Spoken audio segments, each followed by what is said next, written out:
Oke, akhirnya nih Mas Chandra.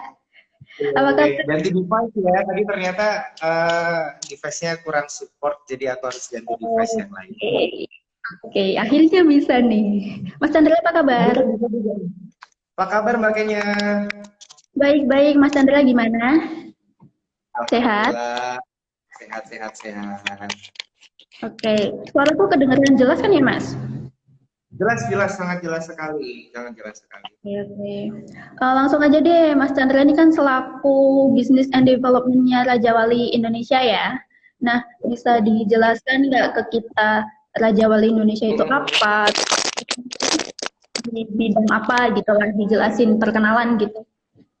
Oke, baik, makanya dan juga teman-teman dari Jejualan, mitra dari Jejualan juga Recommerce, Recom Squad, teman-teman dari PJF Lovers dan Raja Wali Indonesia, dimanapun kalian berada, uh, kita ingin mengenalkan lagi nih ya, kalau biasanya teman-teman ngertinya kalau Recommerce itu jualannya merchandise, merchandise, merchandise. Ya, Yes. basically dari sebuah nama Recommerce adalah Raja Wali Indonesia Communication, merchandise. Nah, di sini emang kita sebenarnya sudah ya baru dibilang baru sih, mulai dari 2017-an ini benar-benar baru apa namanya, baru dirintis dan juga benar-benar dikelola dengan baik. Yang sebelum-sebelumnya juga sebenarnya ada tapi belum tahu namanya apa gitu kan, yang asal bikin merchandise aja gitu kan. Nah, Sampai dengan akhirnya Recommerce itu dibentuk pada tahun 2017, lebih tepatnya itu di event Prambanan Jazz tahun 2017. Nah, di situ konsep-konsepnya, pembuatan merchandise-nya, semua itu sudah dibuat sedemikian rupa dengan tim yang ya ingin memberikan yang terbaik ya, tim yang benar-benar dibentuk dengan serius seperti itu.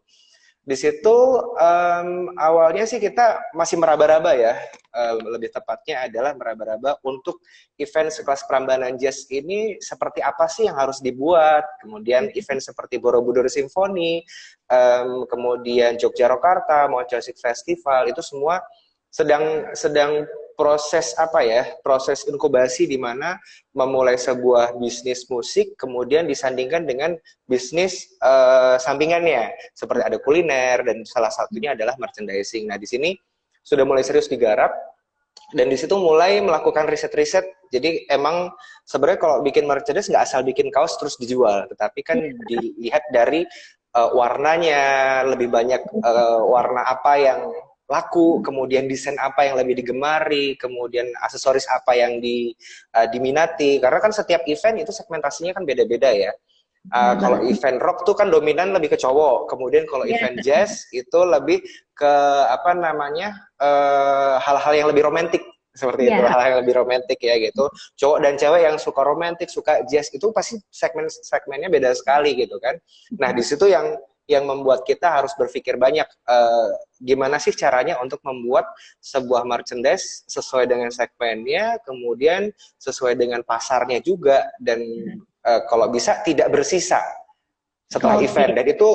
Dan itu repeat order ini memang membutuhkan waktu yang cukup lama sekali ya untuk membuat sebuah apa namanya sistem dan juga membuat sebuah riset itu. Jadi 2017, 18, 19 dan 2020 ini kan memang 3 tahun.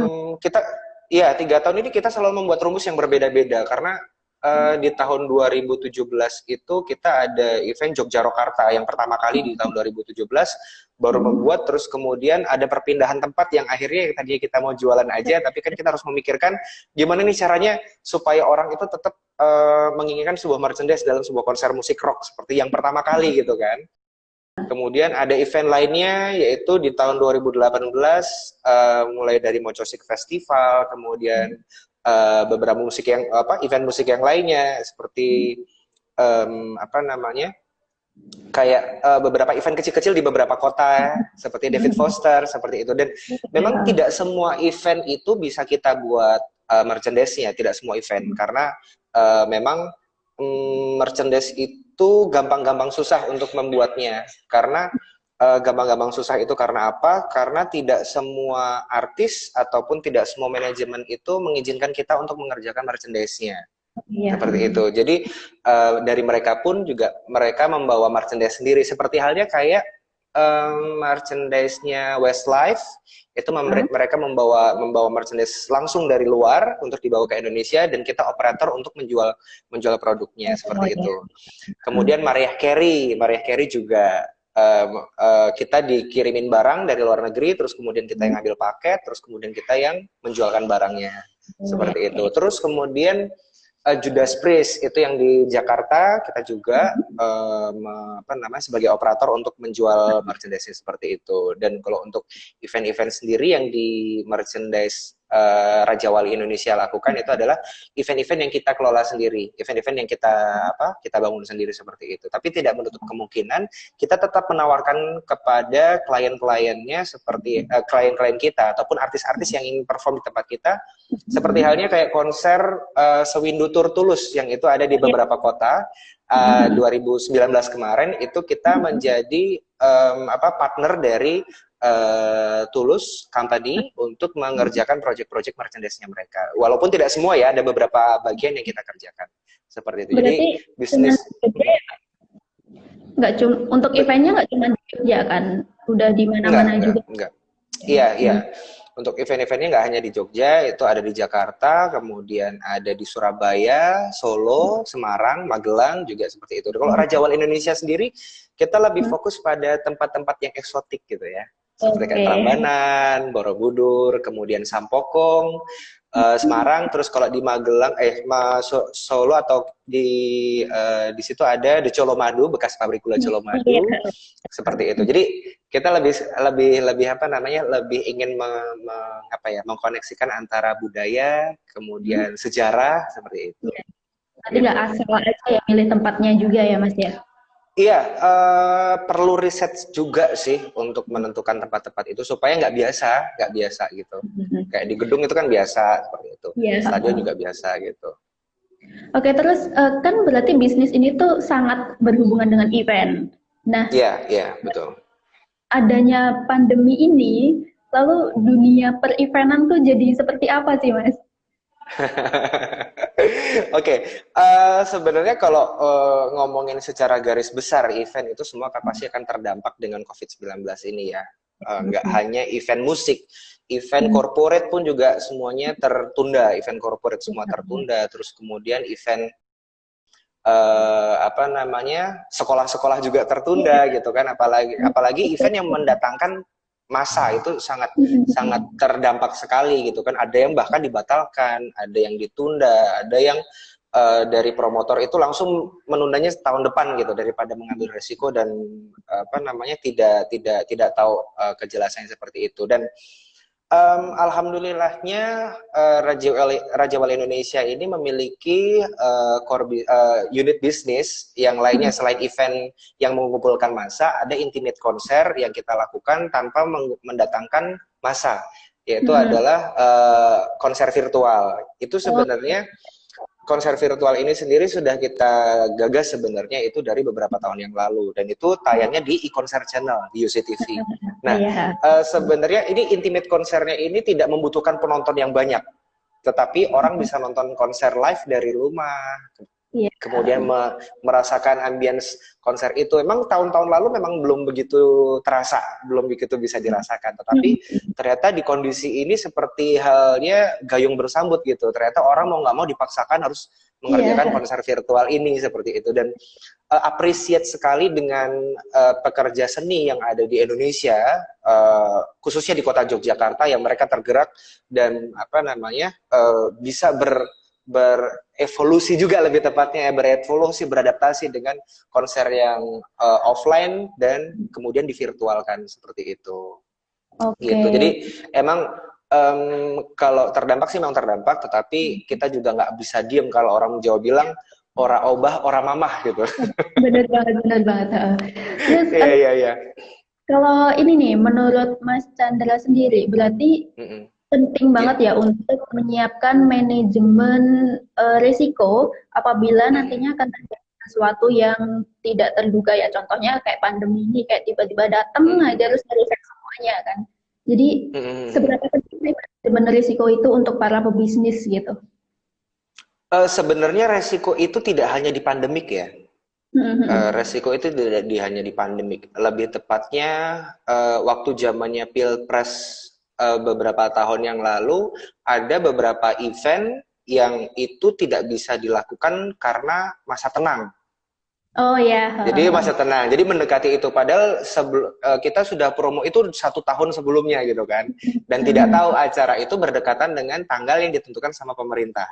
Nah, Mhm. itu tuh yang bikin harap-harap cemas. Jadi apa namanya, ada event kita juga dibatalkan waktu itu, dan itu memang sebenarnya krisis yang sangat tidak bisa diduga ya, karena akan berhubungan dengan apa namanya, keadaan nasional yang harus ditenangkan seperti itu. Khususnya kayak hari-hari tenang mendekati pilpres, pilgub, pilkada, seperti itu kan kita nggak bisa mengadakan sebuah event gitu kan, Iya. seperti itu. Jadi kalau terkait pandemik ini kan benar-benar dadakan banget ya, kita nggak pernah tahu ternyata bisa sampai ke Iya. Indonesia secepat itu gitu kan.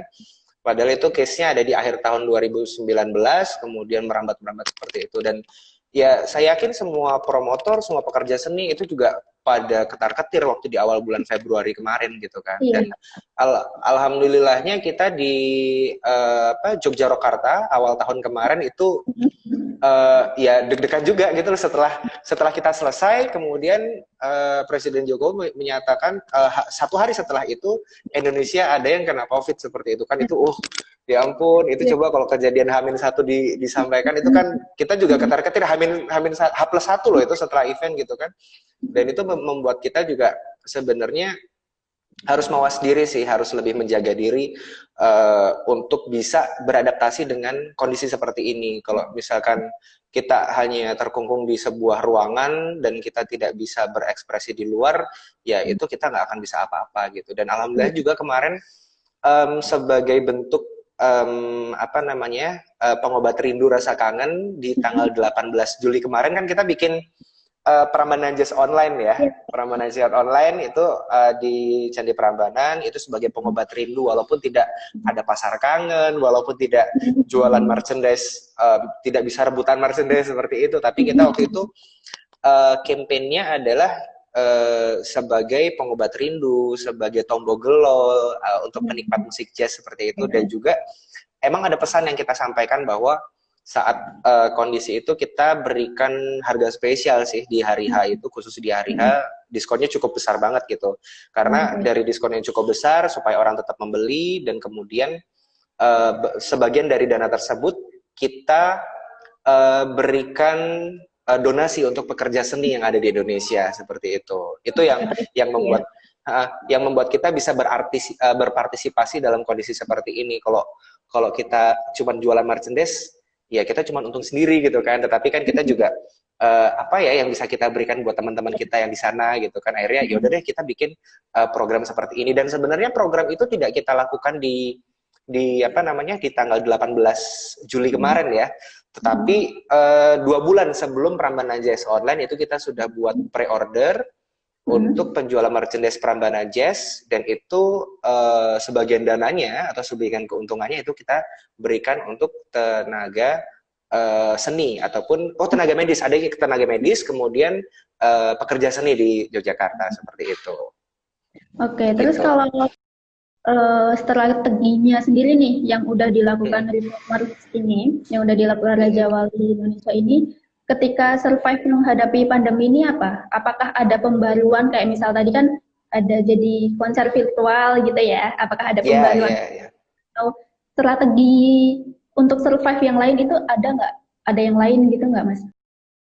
Oke, kalau konser virtual itu memang sudah agenda bulanan kita ya. Konser virtual itu sejak Januari, Februari itu sudah kita lakukan. Waktu itu kan ada konser dengan Yura Yunita yang di M Block Jakarta, terus kemudian ada Kunto Aji juga. Terus kemudian karena di bulan Maret itu ada live Yogyakarta, jadi virtualnya juga kita buatkan live performing dari Yogyakarta. Maret, April itu kita masih agak kesulitan untuk membuat karena memang belum ada izin apapun untuk mengerjakan event seperti itu ya. Akhirnya kita mererun sebuah tayangan dari Yura Yunita waktu itu. Jadi konser virtual tayang ulang seperti itu.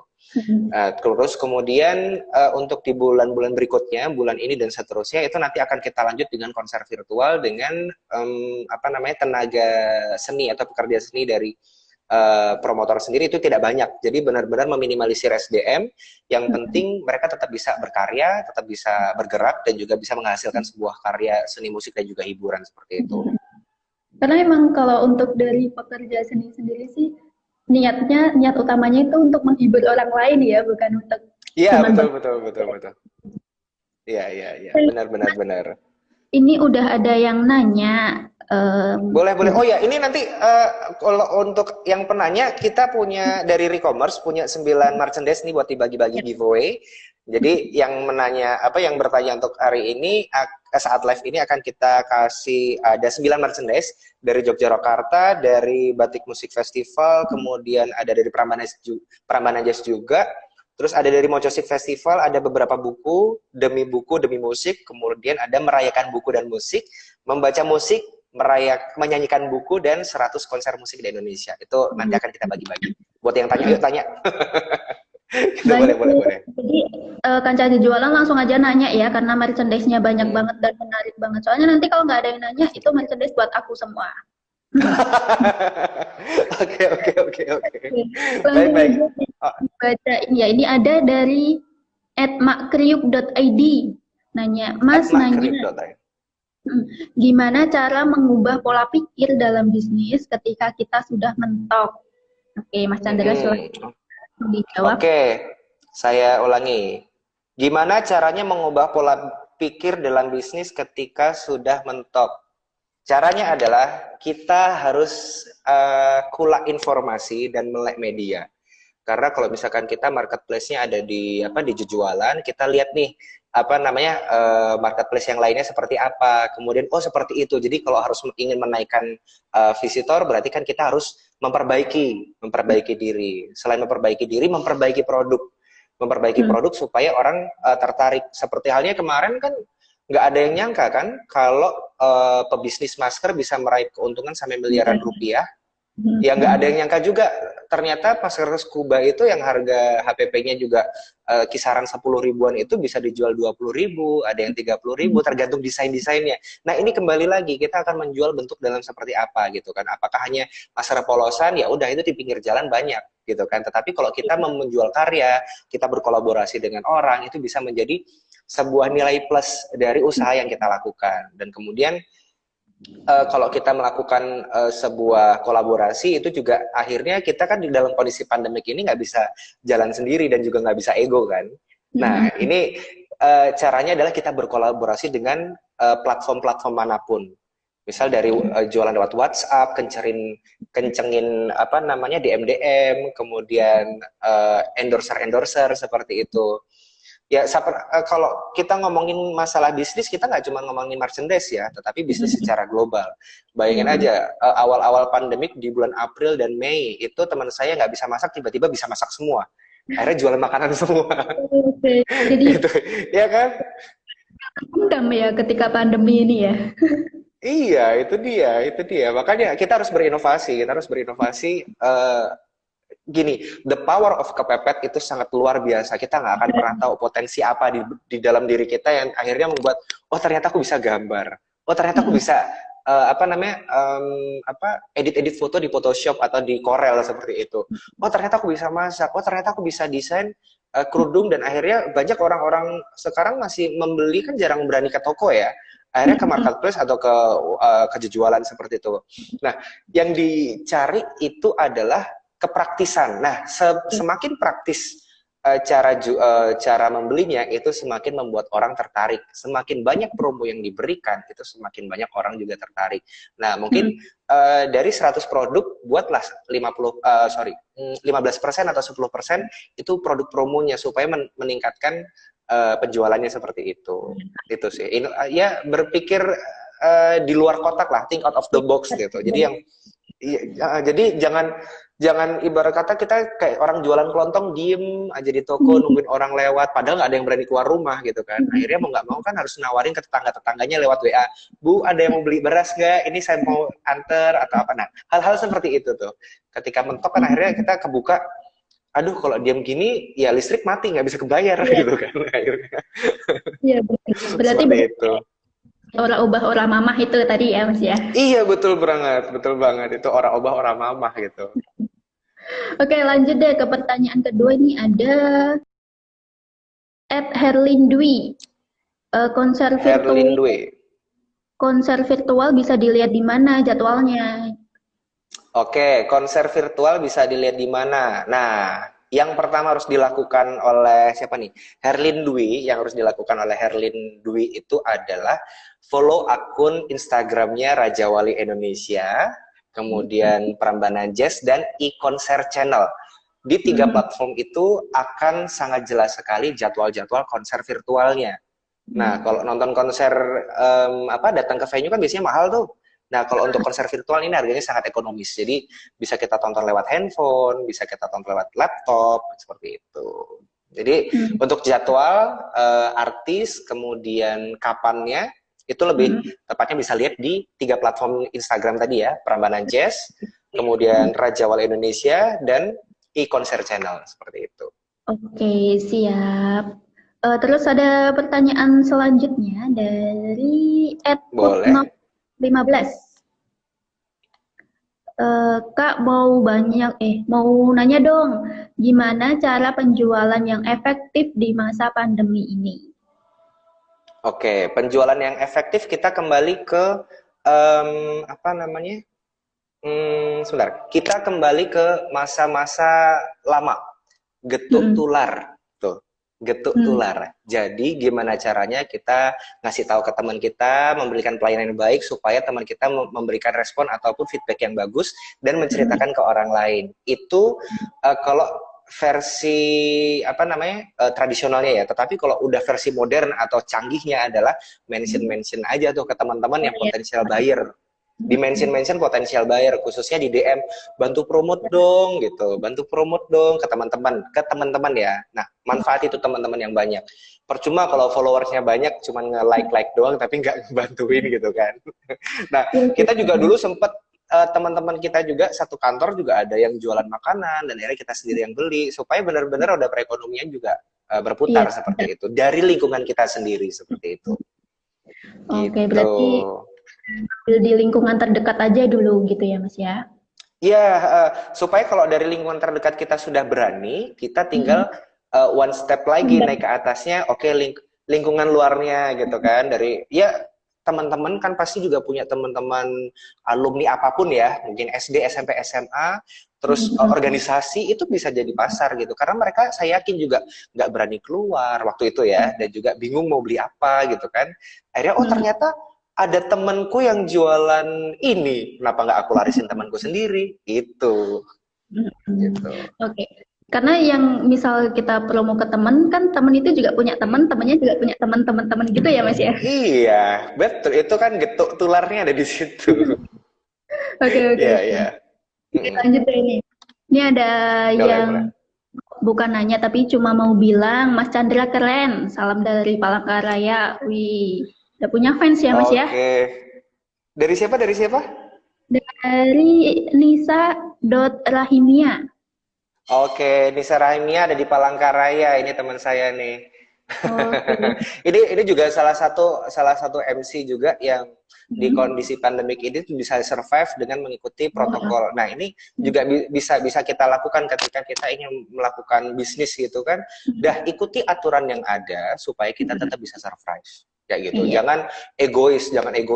Aku biasanya jualan di pinggir jalan, nggak bisa kalau nggak di pinggir jalan. Ya udah, agak slow dulu, ikutin aturannya, cari celahnya, baru lakukan strategi yang dengan kondisi yang ada seperti itu. Gitu. Oke. Lanjut ke penanya selanjutnya ada @Krisnawanrian. Oke. Apa perbedaan antara event virtual dan event secara langsung dari segi pengelolaannya? Dan resikonya apa aja ketika kita membuat event secara virtual? Oke, perbedaan antara virtual dengan konser langsung jelas berbeda ya. Kalau virtual kan itu kita nonton dari rumah, kita ada di rumah dan tidak ada di lokasi. Tetapi Iya, kita benar. menikmati semua sajiannya itu dengan tematik. Nah, kalau kita lihat dari Prambanan Jazz sendiri, Prambanan Jazz itu yang menjadi daya tariknya adalah candi Prambanannya, kemudian line up artisnya, kemudian adalah pop culture-nya atau bisa dibilang itu adalah kalau nggak nonton Prambanan Jazz itu nggak kurang lengkap nih dalam setahun nih mereka kayak gitu. Nah, hal itu yang dicari. Tetapi karena ada kondisi pandemik, kita tetap bisa menikmati konser dalam kondisi virtual, nontonnya dari rumah dan menikmati performan itu dari smartphone atau gadget yang kita punya. Itu perbedaannya antara virtual sama konser offline ya, yang ada di venue seperti itu. Kemudian resikonya apa ketika kita membuat event secara virtual? Resikonya mungkin secara resiko itu selalu berhubungan dengan negatif ya. Nah, resiko itu selalu berhubungan dengan negatif. Nggak ada resikonya sih, cuman agak berbeda mungkin, berbeda dengan nonton konser secara langsung. Tetapi ini bisa menjadi new normalnya kita untuk menikmati sebuah konser musik. Nah, new normalnya kita saat menikmati konser musik ataupun menikmati pertunjukan seni yaitu adalah dengan cara virtual itu tadi. Nah, kalau resikonya sangat tidak beresiko terhadap teman-teman penikmat musik karena teman-teman bisa nonton dari rumah, tidak bertemu dengan orang lain, tidak bersentuhan dengan orang lain, tidak harus dicek pakai termogan, tidak harus melewati chamber, tidak harus keluar uang banyak untuk transport seperti itu, tetapi tetap bisa nonton gitu kan, gitu. Kalau lebih nyaman sih nontonnya pakai headset ya, nonton pakai nonton sambil dengerinnya pakai headset seperti itu, nonton sambil dengerin pakai headset, gitu. Mungkin perbedaan yang paling jelas itu dari segi teknis mungkin ya Mas, karena kalau betul. Visualnya akan berbeda juga kan, mulai dari streamingnya dan lain sebagainya. Mungkin untuk perbedaan yang paling jelas adalah itu. Iya, betul. Sama rasanya tuh beda. Iya, vibes-nya mungkin kayak misal kita ke konser langsung kan mungkin bisa ngedenger bass-nya tuh sampai jantungnya tuh deg-degan gitu ya. betul. Ya. Gantung kualitas earphone masing-masing juga gitu. Betul. Oke, lanjut ya. Dari pertanyaan selanjutnya dari ini gimana bacanya? KHKZAZ HR. Mas mau tanya, kalau kita ingin memulai sebuah bisnis, apakah harus menciptakan sesuatu yang baru? Karena saat ini satu produk aja udah banyak yang jual. Oke, produk baru itu adalah sebuah inovasi, tetapi ketika kita membuat produk yang sama, kita harus punya diferensiasi, gitu. Jadi diferensiasinya itu bisa dari mulai packagingnya atau kemasannya, terus kemudian dari detailnya seperti itu. Sama-sama jual produk kaos gitu kan, atau sama-sama buat produk tumbler seperti itu. Yang membedakan adalah packagingnya, kemasannya, terus kemudian treatment kepada customernya, fast respon, ngirimnya cepat, lebih cepat. Kalau bisa, misal kita bikin pre-order 10 hari, 5 hari jadi langsung kirim. Itu pasti orang akan kaget kan begitu sampai, loh perasaan katanya pre-order 10 hari, 5 hari udah jadi gitu. Nah itu namanya service excellence yang kita lakukan seperti itu. Itu salah satunya yang bisa membedakan dari pesaing kita lainnya itu seperti itu. Itu kita harus punya diferensiasi bedanya lah. Kayak orang jualan bawang di pasar itu sama-sama bawang kan, sama-sama jual garam atau jualan cabai gitu. Yang bikin beda adalah cara pedagang itu menawarkan. Terus turunin harga dikit nggak apa-apa deh kayak gitu, tetapi tetap sehat. Harga-harga itu kan masih bisa dimainkan gitu. Seperti itu. Jadi meskipun nggak bisa bikin baru, tapi bisa dengan sistem ATM ya, amati, tiru, dan modifikasi ya Mas ya. Betul sekali. Oke, lanjut deh. Tadi udah berapa penanya ya? 4 ya Mas ya? 1, 2, 3, 4, 5. Sudah ada 5 penanya. Sudah ada 5. Lanjut deh. Kita masih punya 9 ya. 9 apa namanya? Giveaway. Ya gitu, ini nanti kalau ada yang nanya aku nggak dapat dong nih ya. Nanti mbak apa namanya, mbaknya udah banyak banget ini, makanya tanyanya udah banyak banget, lebih banyak daripada teman-teman. Oh iya benar-benar. Lanjut deh, ini Oke, baik. Dari akun Laurentius. Oke, baik, Laurentius. Mas Chandra nanya dong, gimana sih kita caranya nge-branding satu produk atau jasa kita? Oke, branding itu bisa dilakukan dengan berbagai macam cara. Yang pertama adalah branding dari diri sendiri. Kalau kita jualan parfum, kalau bisa kita wangi duluan. Jadi orang bertanya, bau wangi, ini bau wangi siapa? Parfumku, kayak gitu. Jadi orang bisa tahu dulu nih, gitu. Bajumu bagus, iya dong, ini buatanku, kayak gitu. Nah, brandingnya dilakukan dari diri sendiri, kayak gitu. Nah, sekarang orang punya modal cakep, cantik seperti itu, tapi dia nggak bisa produksi baju, nggak bisa jahit baju. Nah, kenapa enggak kita jualan produk itu, kemudian kita membenahi diri kita sendiri untuk memakai produk itu, dan kita jual sendiri. Dan itu banyak sekali dilakukan oleh teman-teman saya. Satu, menghemat budget.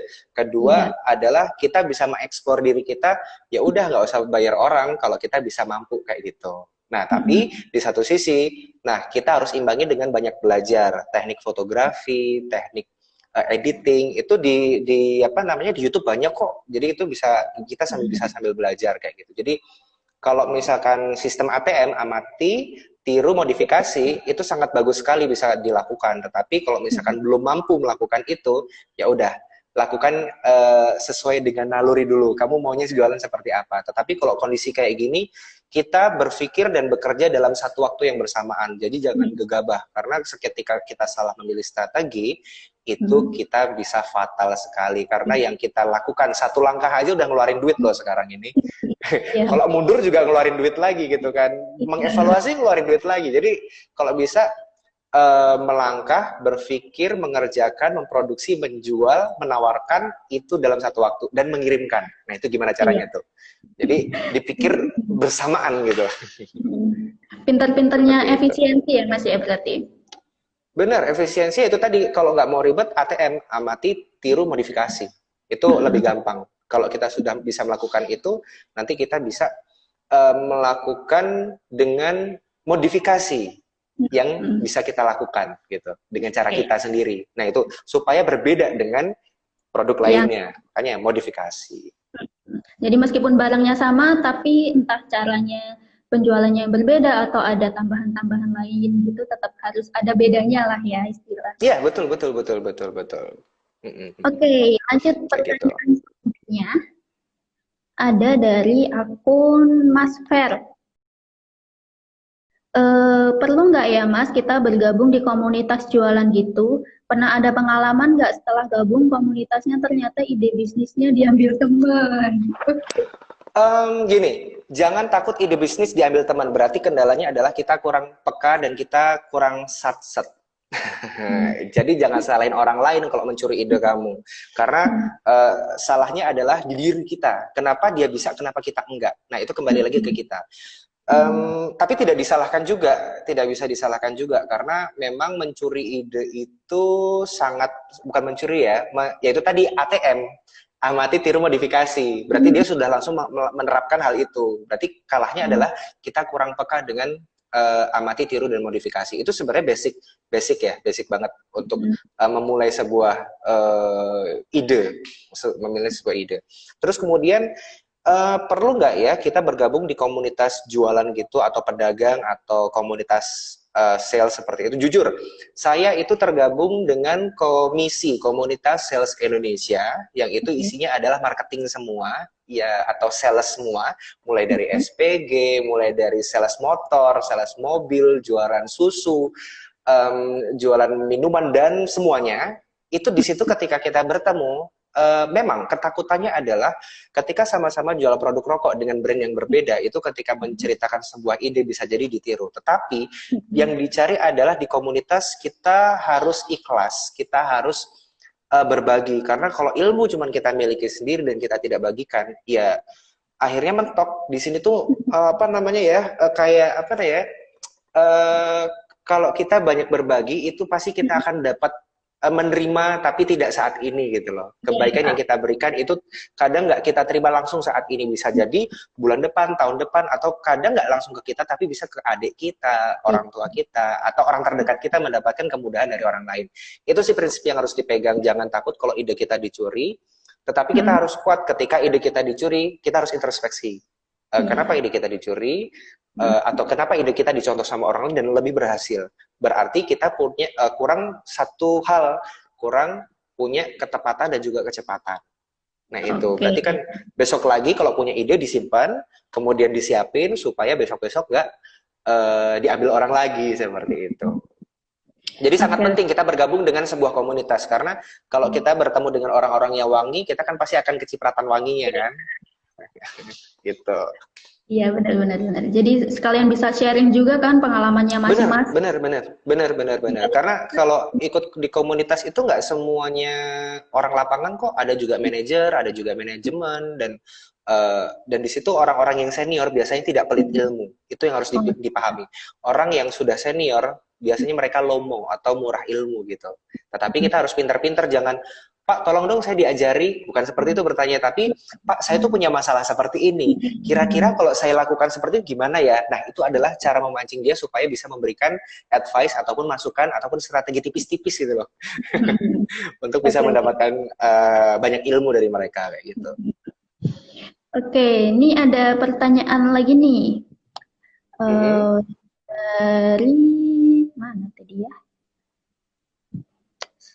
Gimana nih? Dari Novreda_DNA. Oke. Mas, seberapa menghasilkan jualan merchandise event pakai website? Apa semua customernya langsung belanja di website? Nah, di masa pandemi ini kan itu kan Mas, nggak itu kan, nggak ada event TKP kan, otomatis nggak jualan merchandise. Nah, berarti saat ini. Nah, gini, jualan merchandise saat event atau tidak saat event itu mungkin sangat berbeda ya ketika kita ada event. Nah gini, ketika kita ada event itu penjualan sangat padat sekali di venue. Kita orang pada rebutan membeli dan lain sebagainya. Tetapi setelah venue ataupun di hari H venue itu kita kan jualan online juga. Itu mengantisipasi untuk orang-orang yang nggak bisa nonton tetapi tetap pengen beli merchandise-nya. Seperti itu. Jadi biasanya kalau ada event off air itu di hari H kita malah tutup. Oh gitu. Di hari H malah tutup, jadi kita arahkan orang untuk datang ke venue. Itu strateginya. Kemudian ketika kita ingin menjual online di website www.recommerce.id itu baru kita buka H+1. Jadi untuk teman-teman yang pengen beli itu baru bisa H+1 atau H+2 seperti itu. Itu biasanya pre-order atau kalau masih ada stok di venue itu akan kita jual limited di H+1 atau H+2, biasanya langsung habis itu selama 2 hari itu. Nah, ketika H+3 masih banyak permintaan, kita akan langsung open terus pre-ordernya. Pre-order itu akan kita buka terus seperti itu. Dan seperti halnya sekarang udah di tahun 2020, itu tahun 2017, Jogja Rokarta tahun 2017, dan Prambanan Jazz 2017, sampai sekarang itu masih ada yang beli di website. Stoknya masih ada, coba kalau misalkan mau dicek.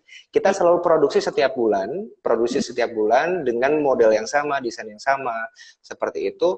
Untuk teman-teman yang pengen mengoleksi, misal nih sudah punya series tahun 2018, series tahun 2019, nah itu pasti kan pengen, aduh kurang satu series nih yang ada di tahun 2017. Nah biasanya seperti itu, karena yang kita lakukan dari event-event Raja Wali Indonesia, kita ingin memberikan sebuah barang-barang koleksi. Untuk pecinta musik itu kan pasti mengoleksi banyak atribut ataupun produk ya. Misal ada yang suka kaos, dia akan mengoleksi kaos. Ada yang tote bag, dia akan mengoleksi tote bag seperti itu. Ada yang suka lanyard, dia akan mengoleksi lanyard seperti itu. Karena yang kita berikan itu adalah barang-barang yang bisa digunakan. Jadi jangan sampai barang itu cuma didiemin aja gitu loh. Seperti itu. Itu kan kadang sayang nggak bisa jangka panjang kan di akhirnya seperti itu. Begitu. Oke. Ada lagi nggak ya yang nanya? Ini tadi ada Mas Her, malam ini saya introspeksi dan besok langsung gabung komunitas. Oke. Mas, sebenarnya komunitas itu tidak harus komunitas sales atau komunitas pedagang. Kita bergabung dengan komunitas apapun, di situ kita pasti akan mendapatkan banyak sekali insight, banyak sekali masukan, mulai dari melihat apa yang dipakai orang, apa yang dibawa orang, itu bisa menjadi satu potensi loh.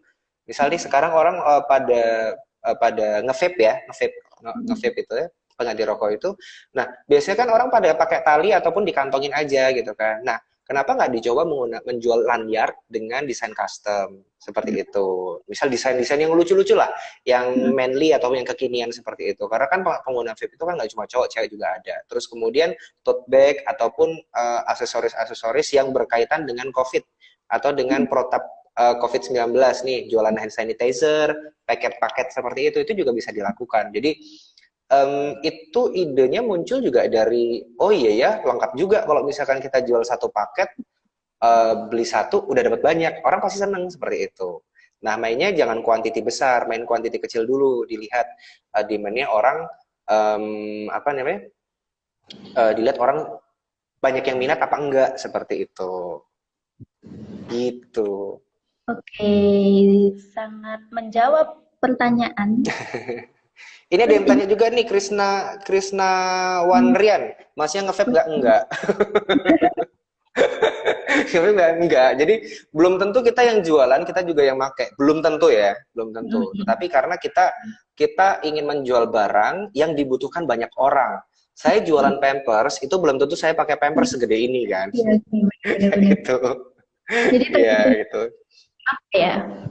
Iya, kita harus lihat pasarnya kita seperti apa, potensial bayarnya seperti apa. Nah, yang bisnis yang lebih kenceng sekarang itu adalah skincare kalau saya lihat itu.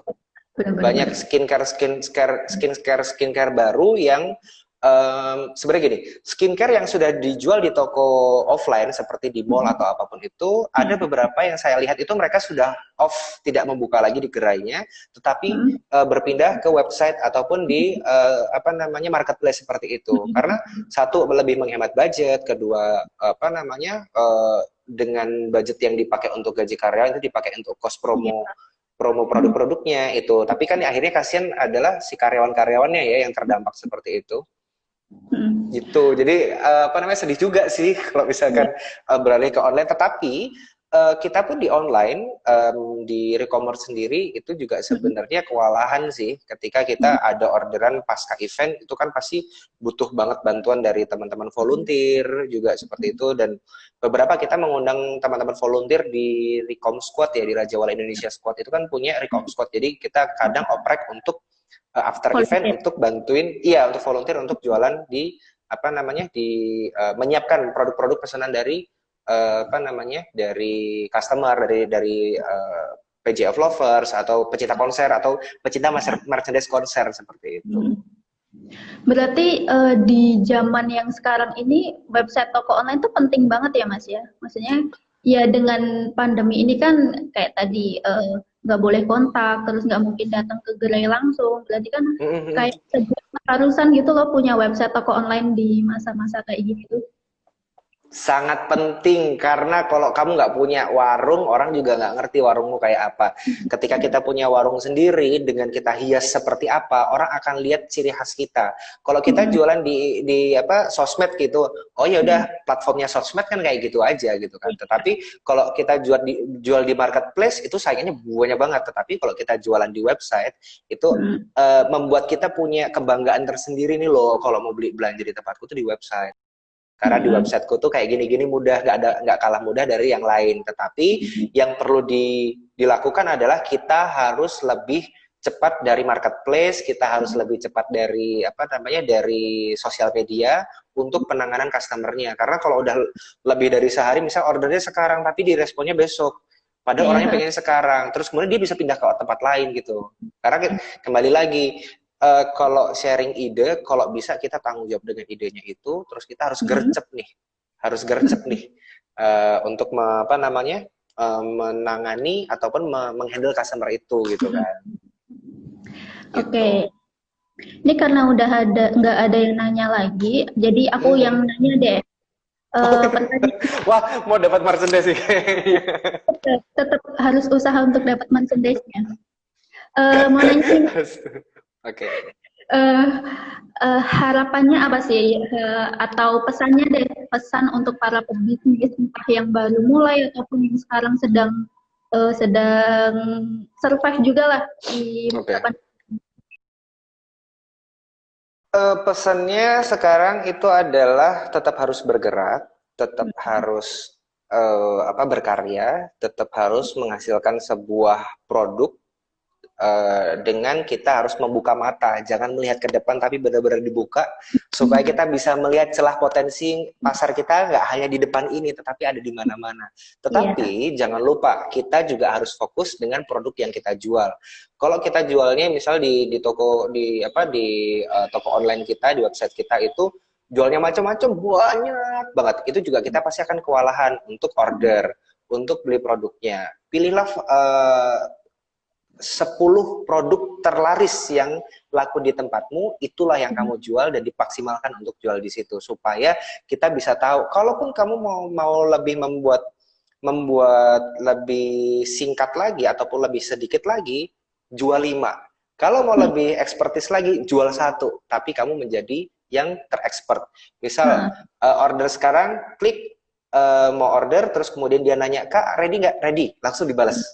Jadi itu difokuskan untuk kecepatan merespon si customer itu tadi. Itu. Jadi lebih fast respon, terus kemudian lebih produktif, dan juga kalau di jualan ini kan template-nya banyak banget ya Mbak ya. Template-nya banyak dan bisa dibuka di aplikasi juga untuk untuk paket-paket yang ya untuk program-program yang lebih bagus itu bisa ada aplikasi di App Store dan juga di Play Store, itu juga bisa jadi pilihan. Terus kemudian tema dari tokonya kan bisa sudah banyak pilihannya. Misal kita fokusnya di baju tuh udah ada gambaran nih baju kayak gini. Kalau tinggal kita pilih mau dijual, tinggal pilih sesuai dengan kebutuhan logonya juga. karena dan jangan sampai salah pilih ya, jangan sampai salah pilih layoutnya sih. Pesan saya sih seperti itu kalau bisa menggunakan fasilitas website seperti di jualan ya seperti itu. Oke. Gitu. Next eventnya Recommerce apa nih Mas? Di masa pandemi ini Wah, udah ada.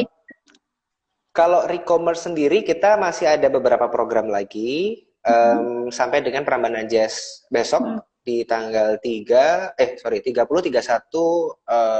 Oktober sama 1 November itu kita masih punya beberapa program lagi yang bisa diikuti mulai dari sekarang. Terus kemudian ada program donasi juga yang tetap kita lakukan dengan membeli produk di re-commerce itu kalian juga sudah membantu berdonasi untuk para pekerja seni dan juga pekerja event yang ada di Yogyakarta.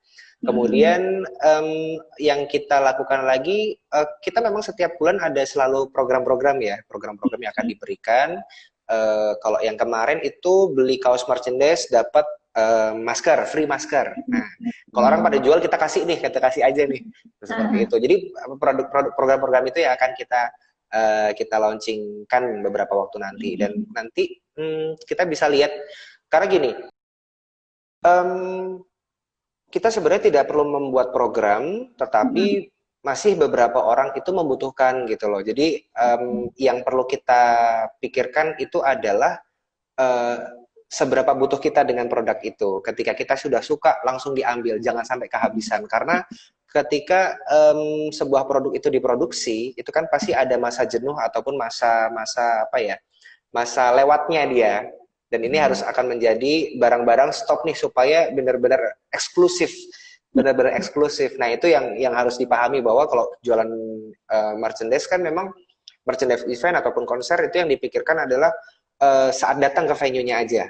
Nah, tetapi kita masih memberi leluasa untuk mereka yang kemarin nggak kebagian. Karena saya yakin semua orang yang datang ke venue itu belum 100% tahu titik lokasi booth merchandise itu ada di mana gitu. Ada yang begitu pulang malah beli yang di luar, yang yang tidak asli seperti itu kan akhirnya nyesel seperti itu. Itu kan yang kita antisipasi juga gitu. Ada juga yang bilang Mbak, aku mau beli tapi size-nya ini habis. Oke, nggak apa-apa bisa langsung PO. Nah, itu sih kita lakukan adalah memberikan peluang kesempatan untuk pencinta konser ataupun pencinta musik, pencinta event juga untuk tetap bisa membeli produk-produk event dari Raja Wali Indonesia seperti Mocosik Festival, Jogja Rokarta, Prambanan Jazz, Borobudur Symphony seperti itu. Berarti nggak bakal kehabisan ya? Insya Allah nggak akan kehabisan, tetapi akan ada masanya kita harus menstop produksi supaya membuat barang itu tetap eksklusif. Oke, benar. Ini ada yang nanya lagi nih, Mas. Boleh. Ada siapa nih? Oh, Herlin Dwi, ada nggak beli merchandise? Dapat tiket konsernya? Aduh, udah dapat bocoran dulu nih, langsung aku bilang. Jadi akan ada sebenarnya, ini akan kita lakukan. Jadi beli merchandise itu bisa dapat paket nonton konser virtual. Gitu. Jadi ini akan kita rilis segera, tunggu tanggal mainnya. Nanti akan ada program-program yang spesial, khususnya beli merchandise bisa dapat nonton konser, ataupun sebaliknya beli tiket konser bisa dapat merchandise, seperti itu. Oke, gitu. Ini waktunya udah jam 8, udah 1 jam nih, Mas. Baiklah. Ini ada satu yang nanya nih. Apa? Dari kalau mau beli merchandise konsernya di luar event bisa dibeli di mana, Mas? Nah, ini kalau khusus eventnya Raja Wali Indonesia itu bisa di recommerce.id, ya. Itu di recommerce.id. Di situ nanti ada nomor nomor hotline-nya, misalkan ada tanya-tanya, nge-DM belum dibalas bisa langsung WA. Kayak gitu. Jadi ada pilihannya seperti itu. Begitu. Oke, terus nih bener ya, websitenya adalah bener itu. Mas Per. Itu ada di yes, benar. Terima kasih Mas Per atas bantuannya untuk menampilkan websitenya di sini. Oke. Terus untuk pemenangnya nanti, yang penanya-penanya tadi yang giveaway akan di DM ya sama e-commerce Syams ya.